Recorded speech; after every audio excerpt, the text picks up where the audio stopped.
Bendición, Dios les bendiga, que la bendición del Altísimo sea con todos vosotros. En este día quiero compartir una reflexión con la familia de Fuente de Vida Eterna.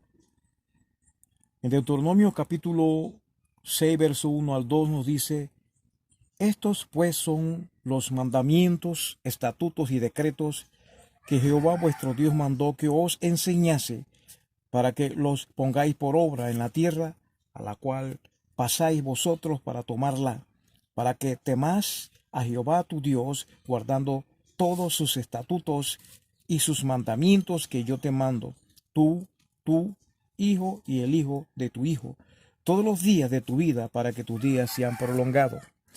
Una orden que se le da con frecuencia al pueblo de Dios en el Antiguo Testamento es temer a Dios o temer a Jehová. Es importante lo que significa esta orden para los creyentes. Solo cuando de veras temen al Señor, el creyente será librado de la esclavitud de todos los temores anormales y satánicos. El significado del temor de Dios es: la orden de temer a Jehová incluye una diversidad de aspectos de la relación del creyente con Dios. Es indispensable para el temor de Dios un reconocimiento de su santidad, justicia, rectitud, como contraparte de su amor y misericordia. Es decir, que hay conocimiento y comprender plenamente quién es Dios. El temer a Dios es respetarlo con santo temor y reverencia, honrar a Dios como a causa de su gran gloria y santidad y majestad y poder. Por ejemplo, cuando Moisés en el monte Sinaí, los israelitas vieron a Dios manifestarse mediante truenos y relámpagos y espesas nubes sobre el monte y sonido de bocinas muy fuerte, y todo el pueblo se estremeció de miedo y le pidieron a Moisés que les hablara en vez de que les hablara Dios mismo. Además, el salmista en el Salmo 33 dice en sus reflexiones sobre Dios como creador, declara con toda claridad: teme a Jehová toda la tierra, teman delante de él todos los habitantes del mundo, porque él dijo y fue hecho, él mandó y existió. El genuino amor del Señor, del temor al Señor, hace que los creyentes pongan su fe y confianza solo en él para salvación. Por ejemplo, después que los israelitas cruzaron el Mar Rojo en seco, vieron la enorme destrucción del ejército egipcio y ellos temieron a Jehová y creyeron a Jehová. Asimismo, el salmista le pide a todos los que temen a Jehová que confíen en Jehová. Él es vuestra ayuda y vuestro escudo. En otras palabras, el temor de Dios produce al pueblo de Dios esperanza y confianza en Él. Por último, temer a Dios implica reconocer que Él es un Dios que está enojado con el pecado y tiene poder de castigar a los que transgreden sus justas leyes, tanto en el tiempo como en la eternidad. Cuando Adán y Eva pecaron en el huerto del Edén, temieron al Señor y trataron de esconderse de su presencia. Moisés experimentó ese aspecto del temor de Dios cuando pasó 40 días y noche en oración por los israelitas pecadores, porque temía causa del furor de la ira con que Jehová estaba enojado contra vosotros para destruiros. De igual manera, el Nuevo Testamento, inmediatamente después de reconocer la venganza y el juicio venidero de Dios, el autor de las epístolas a los Hebreos escribió: horrenda cosa es caer en manos del Dios vivo. Hay razones para temer a Dios. Las razones para el temor del Señor se originan en el significado del temor de Dios.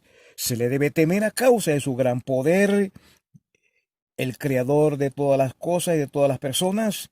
Además, el poder asombroso de Él sigue ejerciendo sobre los elementos de la creación, sobre los seres humanos. Es causa para temer a Dios. Job, cuando se comprendió la santidad de Dios, es decir, su separación del pecado y de su constante opción a Él, la reacción normal del espíritu humano es temerle. Cualquiera que vea el esplendor de la gloria de Dios no puede menos que temer a Jehová. Las continuas bendiciones que se reciben de parte de Dios, sobre todo el perdón de los pecados, debieran llevar a temerle, a amarle. El temor de Dios es mucho más que una simple doctrina bíblica. Se aplica directamente a la vida diaria de diversas maneras. En primer lugar, si de veras se teme al Señor, se llevará una vida de obediencia a su mandamiento y se le dará un resonante no al pecado. Una razón por la que Dios inspiró temor a los israelitas en el monte Sinaí fue para que aprendieran a volverse del pecado y obedecer sus mandamientos. Reiteradamente, el último discurso de Moisés a los israelitas relacionó lo relacionó al temor de Dios como servirle y obedecerle. Según el salmista, el temor al Señor es equivalente a deleitarse en su presencia, deleitarse en sus mandamientos, guardar su palabra. Salomón enseñó que con el temor de Jehová los hombres se apartan de mal. En Eclesiastés, todo el deber de la raza humana está resumida en dos breves imperativos: teme a Dios y guarda sus mandamientos. Un resultado importante de la inferencia anterior es que los creyentes deben enseñar a sus hijos a temer al Señor, aborreciendo el pecado y guardando los santos mandamientos de Dios. Con frecuencia la Biblia afirma que el principio de la sabiduría es el temor de Jehová.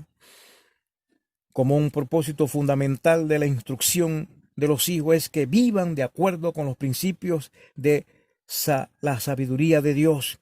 El enseñarles a temer al Señor es un primer paso decisivo para que ellos puedan ser instrumentos más adelante en las manos de Dios. El temor de Dios tiene un efecto santificador sobre el pueblo de Dios, como hay un efecto santificador en la verdad de la palabra de Dios. Así, un efecto santificador en el temor de Dios mueve a aborrecer el pecado, apartarse del mal, hace que los creyentes sean cuidadosos y moderados en su forma de hablar. Los protege del fracaso, de su conciencia y le da firmeza moral. El temor de Dios es limpio y es purificador, santo y redentor en su efecto. El santo temor de Dios motiva al pueblo de Dios a adorarlo con todo su ser. Si de veras se teme a Dios, se le va a adorar, se va a glorificar su nombre. David compara a la congregación que alaba con los que le temen. Asimismo, al final de la historia, cuando el ángel celestial que proclama el evangelio eterno llama a todo lo que hay en la tierra a que temen a Dios, de inmediato añade: denle en gloria, adorad a aquel que hizo el cielo y la tierra y el mar, bendito sea su nombre. Dios ha prometido recompensa a todos los que le temen. Riqueza, honra y vida son la remuneración de la humildad y del temor de Jehová. Otras recompensas prometidas incluye protección de la enfermedad, protección de la muerte, provisiones para las necesidades diarias y una larga vida. Los que temen al Señor saben que les irá bien a pesar de que sucedan muchas cosas en el mundo que les rodea. Por último, el temor de Dios va acompañado de seguridad indecible, consuelo espiritual para el pueblo de Dios. El Nuevo Testamento vincula directamente el temor de Dios con el fortalecimiento del Espíritu Santo. Por una parte, los que viven sin temor del Señor no tienen sentido alguno de su presencia, de su gracia y protección. Por otra parte, aquellos que temen al Señor van a experimentar seguridad espiritual, van a experimentar la unción del Espíritu Santo y ellos pueden estar seguros de que Dios liberará sus almas de cosas nefastas, de conflictos, de dificultades, porque Él es nuestro pronto auxilio y Él es nuestro ayudador. Cuán importante es entonces que nosotros caminemos en el temor de Dios, porque eso nos fortalece, eso nos ayuda, eso nos lleva a santidad, eso nos da confianza, eso nos hace vivir plenamente en el gozo del Señor, porque el gozo del Señor es nuestra fortaleza. Que Dios le bendiga. Estamos en las manos de Dios.